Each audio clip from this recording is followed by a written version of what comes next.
வணக்கம். ஜெயம்மா காணாம போய் 8 மாசம் ஆச்சுங்க. வாய் பேச முடியாதவங்க, பிறவியிலே ஊமை. அவங்க காணாம வீட்டுல இருந்து கோவிச்சுட்டு வெளியே வந்தாங்க.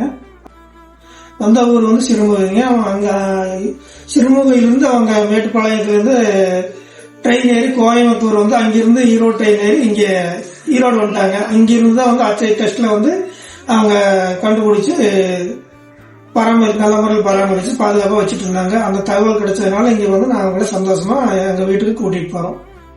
எங்க பேர் அவங்க பேர் ஜெயா, இவங்க பொண்ணு சரஸ்வதி, அவங்க மருமகன் நான் விஜயராகவன். ரொம்ப நன்றி அச்சய ட்ரஸ்டுக்கு.